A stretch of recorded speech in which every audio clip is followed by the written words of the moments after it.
Então vamos lá? Eu vou falar aqui hoje sobre um tema que eu nunca vi no YouTube aqui do Brasil. Nem do mundo, na verdade, porque esse é um problema bem brasileiro. Por que que a Bolsa Brasileira, apesar de estar barata, está muito perigosa? E não tem nada a ver com o que você pode pensar. Você vai pensar, esse vídeo aqui vai falar do cenário político, esse vídeo vai falar do risco Brasil. Não, a gente vai falar de nada disso, de uma coisa estritamente ligada ao mercado financeiro. Para isso, primeiro a gente precisa comprovar a tese do vídeo, né? Que a Bolsa Brasileira está barata. Vamos então partir para essa comprovação usando dados. Você pode procurar aí seu site de dados favorito, né? Eu vou utilizar aqui o meu site de dados favorito, que é a UVP Analytics. Você vai falar, mas você diz isso só porque você é sócio? Não digo não, porque eu sou sócio de outros, vocês nem sabem. É aqui, ó. Vamos fazer uma busca direta? Busca avançada é sempre o melhor, né? Que a gente consegue pegar todas as empresas. A gente tá procurando só preço aqui. Eu não tô querendo provar nenhuma teoria mirabolante, não. É só pra gente começar com esse racional, porque algumas pessoas vão discordar. Ah, a Bolsa Brasileira não tá barata, a Bolsa Brasileira sei lá o quê. Assim, dá pra provar de outras maneiras, mas eu vou ser bem prático aqui nesse momento. Olha só. Toda vez que a gente quer falar de preço, você não vai falar do preço das ações absoluto. Lembra disso. Você que não é mais iniciante, né? Você que já é uma pessoa escolada em investimentos. Tem gente aqui que é escolado aqui já. Tem muitos anos aqui como investidor, né? Tem gente que me acompanha aqui desde que o capeta era menino. Então você vem aqui, coloca aqui o PVP abaixo de 1, de 0 a 1. Então o preço que a empresa está sendo vendida na bolsa, quando ela está com PVP abaixo de 1, é menor do que o preço que ela tem em patrimônio. Se a empresa tem 1 milhão em patrimônio e ela está sendo vendida a 860 mil, a empresa está sendo oferecida de graça. Por quê? Porque ela está sendo oferecida pelo preço da construção, pelo preço do prédio, pelo preço do dinheiro em caixa. Faz sentido isso? Claro que não. Então beleza, mas você está cansado de saber isso aqui. Banco ABC, lucrativo, bilionário, vendido abaixo do valor patrimonial. Alço 3, lucrativo, vendido abaixo do valor patrimonial. Banco do Brasil, vendido abaixo do valor patrimonial. BBDC, vendido abaixo do valor patrimonial.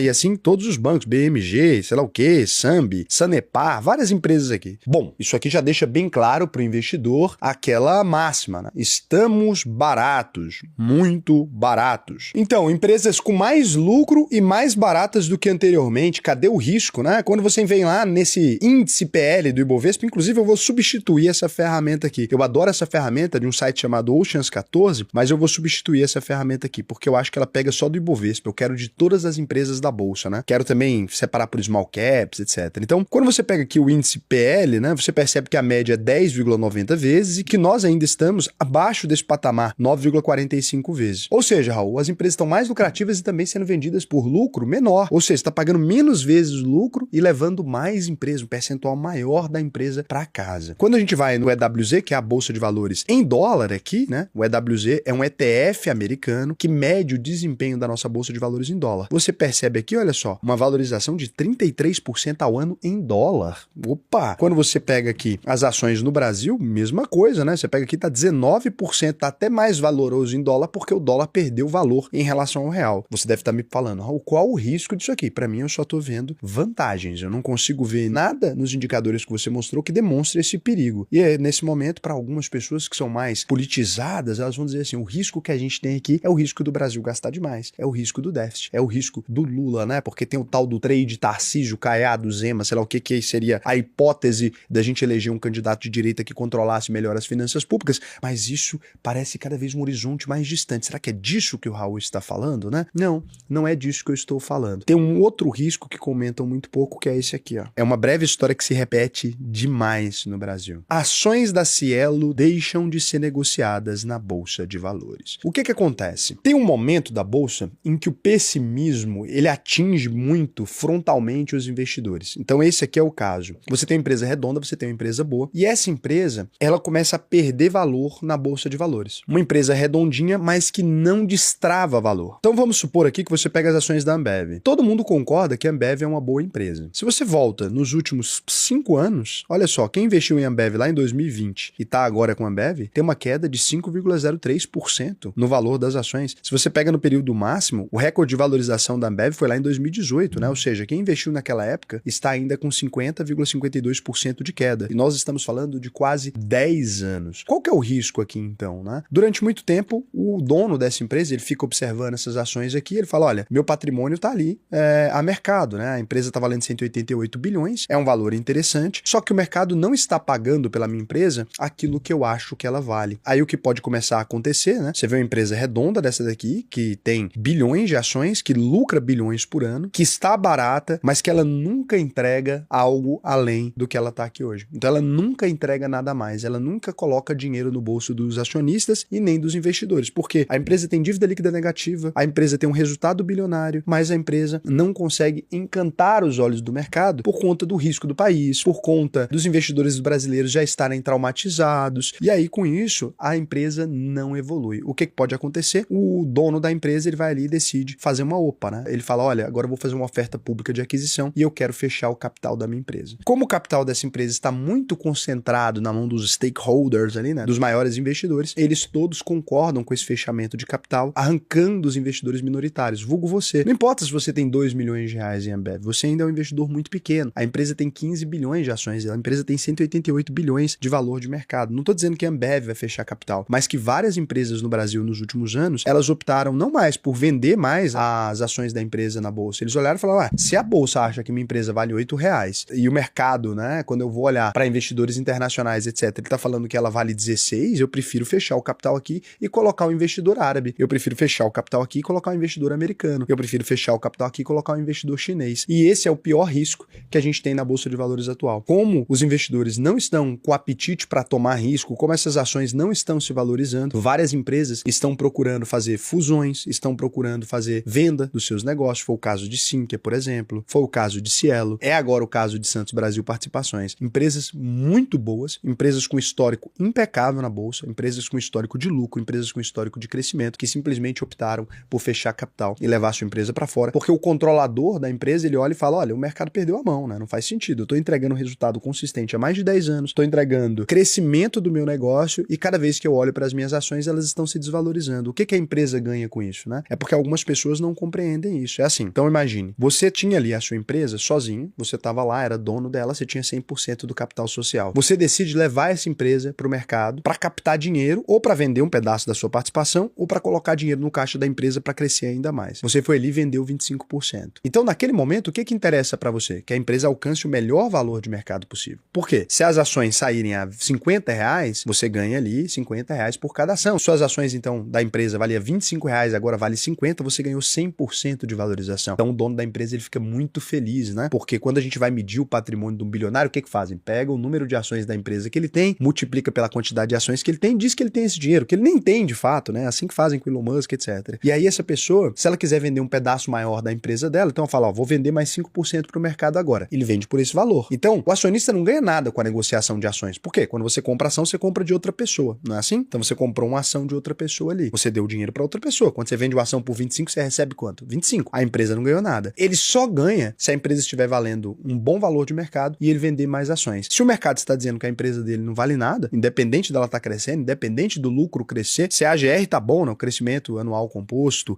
o lucro da empresa cresce, a gestão está melhor. Então todos os números da empresa melhoraram, a cotação caiu. O que ele vai olhar e vai falar, olha, não compensa para mim ter uma empresa de capital aberto na Bolsa de Valores brasileira. Isso tem acontecido cada vez mais. A Alper aí é uma empresa dessa, o Banco Modal é uma empresa dessa, Boa Vista Serviços, BR Malls, né? Cielo, a ClearSale, a Domo Energia, EDP Energias, né? Que era a ENBR, muito interessante também, a Focus Energia, Hermes Pardini, né? Também, JHSF Malls. Então todas essas empresas tomaram a decisão. Até o Nubank optou pelo encerramento do BDR aqui no Brasil. A Saraiva porque faliu mesmo, a Sul América foi incorporada pela Reddor. Então várias empresas estão ou se fundindo com grupos maiores que estão sendo melhor valorizados, né? Porque isso acaba puxando o valuation delas na troca de ações, ou simplesmente abandonando a bolsa de valores. Então, por que isso é tão negativo para o investidor? Porque assim, você comprou uma empresa ali, estava barata, a empresa é lucrativa, você analisou os fundamentos muito bem, mas ela vai ali e propõe um fechamento de capital. É uma puxada de tapete. Você é um investidor minoritário, a sua opinião não importa muito, você até pode votar que não lá, mas os grandes controladores, eles decidem fechar o capital da empresa. E você pode até, às vezes, manter essa ação na carteira, né? A Notre Dame Intermédica também saiu da bolsa. Olha quantas saídas da bolsa e nenhum IPO, né? A empresa, então, decide sair da bolsa de valores e leva consigo aquele capital. Você fica com aquele gosto de que poderia ter ganhado mais, né? Santos Brasil, por exemplo. Poxa, quem comprou aqui, lá do canal, muita gente comprou, a gente fez vídeo sobre ela anos atrás, mais de 5 anos atrás, né? Então a gente estava aqui feliz, eu duvido que alguém quisesse vender essa empresa, né? Um meteoro aqui, ela cresceu, colocou muito dinheiro na nossa carteira, colocou 250% de crescimento na nossa carteira, a mesma coisa com Sinqia, quem acompanha o canal aqui também tinha Sinqia em carteira, e agora mais uma vez a gente está perdendo mais uma empresa no momento que a gente sabe que está o melhor momento para essa empresa. A gente sabe que Santos Brasil Brasil agora é o principal porto do país, tá fechado direto com a China, não tem risco Estados Unidos, então é na hora que a empresa mais ia crescer, vem a puxada de tapete e levam embora a empresa. Por quê? Porque ninguém quer vender a própria empresa a esse valuation tão barato. Ninguém quer manter essa empresa na bolsa. O cara fala, olha, se não vale nada, né, compensa muito para mim pegar de volta. Então, esse clima de pessimismo do Brasil com relação aos ativos tem feito os investidores perderem muito dinheiro. É engraçado, né? A gente tá falando do pessimismo que acaba gerando mais pessimismo, porque as empresas estão todas muito baratas quando a gente vai observar, né? Dado o crescimento delas, dado o histórico que essas empresas têm na bolsa, a gente percebe aqui que, infelizmente, os bons negócios, né, aqueles que estão mais baratos, o que seria melhor pra gente comprar, eles estão indo embora.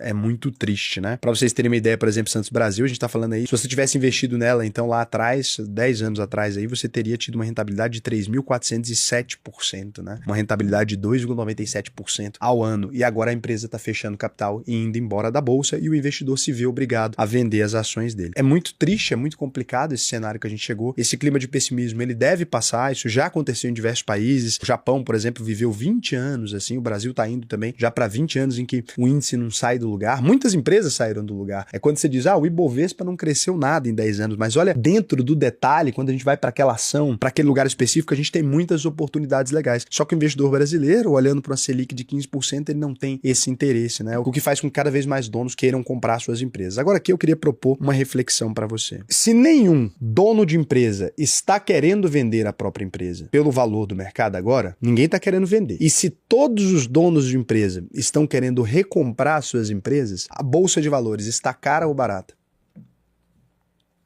Nenhum dono, aquele que sabe do valor da empresa dele, quer vender. Quando os donos querem vender, a gente pegou um mercadozinho assim em 2018, 2019, né? Um mercadozinho de bull market. Todos os donos de empresa queriam vender, não eram? Por quê? Porque o mercado estava comprando e colocando preço muito alto, né? Você volta na história, o mercado estava oferecendo um valuation muito exagerado para as empresas. Então toda hora a gente tinha IPO ali. 2017, 2018, 2019, todo dia a gente tinha IPO. Por quê? Porque eles sentiam que, minha empresa vale 400 milhões, eu vou conseguir empurrar ela a 2 bi. Eu vou conseguir empurrar ela a 1 bi. O mercado tá pagando o dobro do que vale. Então todo mundo estava vendendo empresa. Por quê? Porque ele enriquecia com isso, né? Agora, quando todos os donos começam a comprar de volta, será que você deveria estar vendendo ações ou comprando ações? Eu queria propor essa reflexão para vocês. E é óbvio que a resposta é: você deveria estar comprando, né? As empresas estão baratas. Os donos têm um acesso à informação muito maior do que você. O Brasil está de graça. Mas o problema é, tá perigosamente de graça. Tá tão barato que a feira tá fechando.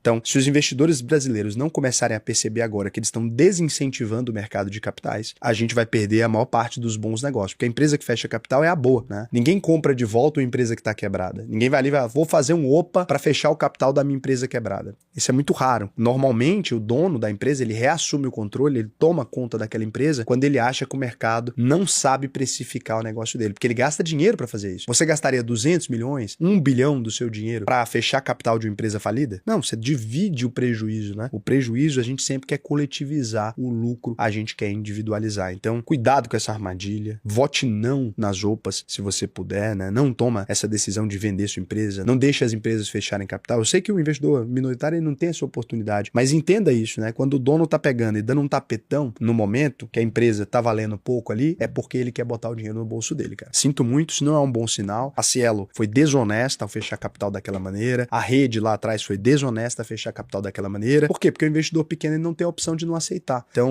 infelizmente, né, a gente tem um mercado de capitais ainda muito predatório. Então, quando a empresa tá cara demais, o dono acha legal fazer vendas, empurrar pra galera. Quando a empresa tá barata, que os investidores fundamentalistas podem comprar, aí não, né? Mas não tem um pouco de culpa nossa também, de não tá comprando, de não tá dando o valor que a empresa tem? Tem um pouco de culpa nossa também. Mas é muita sacanagem fechar o capital no momento que você sabe que a empresa tem um potencial de crescimento gigantesco. Eu vi isso acontecer muitas vezes. Evitei falar aqui para não me indispor com as pessoas e tal. Eu quero manter as portas abertas, mas eu acho muita sacanagem esses fechamentos de capital sucessivos ali. Se você não gosta do mercado de capitais quando ele não te favorece, talvez você não devesse colocar a sua empresa lá, né? Só vem a nós é muito ruim. E se você quiser aprender a fazer análises mais profundas para você entender os bons negócios que a gente tem na Bolsa de Valores brasileira, eu te recomendo a UVP. Essa ferramenta que vocês viram aqui, a analítica, o aluno que entra na UVP, ele tem acesso a ela ali durante 2 meses para conhecer e tudo, né? Mas não só isso, a gente tem também o nosso sistema sistema de carteira para você fazer o seu rebalanceamento automático, na hora de aportar aqui, por exemplo, o cara só digita, ó, 5 mil, e ele já fala para ele, olha, o que você tem que comprar? Ó, você tem que comprar ações nacionais que estão baratas, essas daqui dentro da sua lógica, dentro da sua carteira, com a nota correta. Você tem um controle de 100% do seu orçamento doméstico, agora a gente vai liberar o Open Finance nisso, então você já pega os dados de todos os seus bancos para você visualizar aqui nesse sistema, não precisa ficar preenchendo planilhazinha, né? Porque controlar o orçamento é o mais importante. Então o VP é muito mais do que uma escola. Eu vejo muita gente falar assim,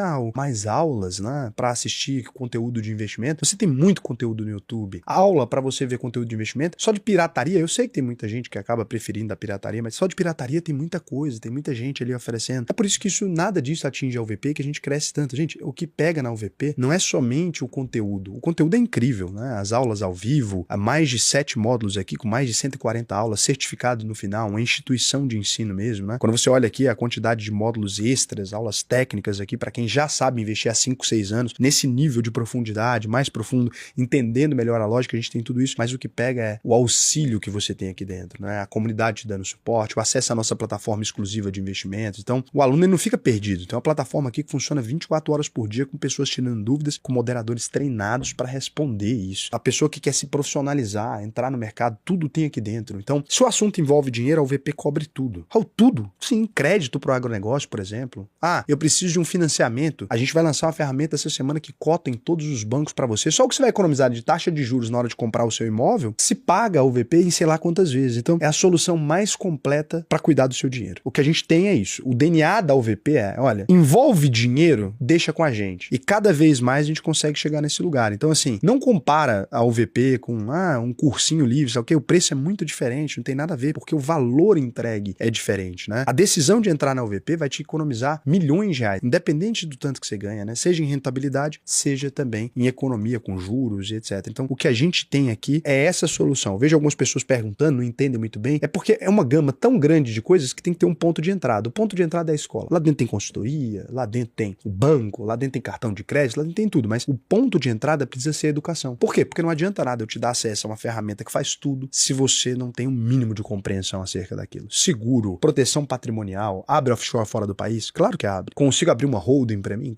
Claro. Então, tudo isso tem dentro da UVP. Soluções para quem tem 10 mil reais, soluções para quem tem 100 mil reais, soluções para quem tem 150 milhões de reais. Acima de 150 milhões, a gente indica também qual é a melhor solução. A gente indica bancos em Genebra, na Suíça, a gente indica para essas pessoas o melhor caminho. Então, é a solução completa. Agora, deixa eu tirar as dúvidas de vocês aqui. Eu estava querendo explicar isso há um tempo e tomei o tempo demais, né? O Flame pergunta, Raul, a plataforma da UVP tem acesso aos ETFs irlandeses no primeiro trimestre de 2026, acredito. Mas, hoje em dia, perdeu um pouco os benefícios, né? O Donadoni falou, na média, sobrará em torno de R$300 de quem ganha 5 mil. Exato, né? Qual o melhor investimento para ter um retorno satisfatório sobrando esse dinheiro? Cara, o melhor investimento é entrar na UVP, né? Você ainda fica com uma grana ainda e começa a investir. O sistema vai mostrar onde vai ser gasto o dinheiro pago em imposto também? Eu tô falando no vídeo. Se você está sonegando, pare de sonegar por causa do novo sistema da Receita Federal. O Christian fez uma pergunta muito boa, né? Obviamente que não. Pessoal, eu sei que quando eu falo uma notícia às vezes para vocês me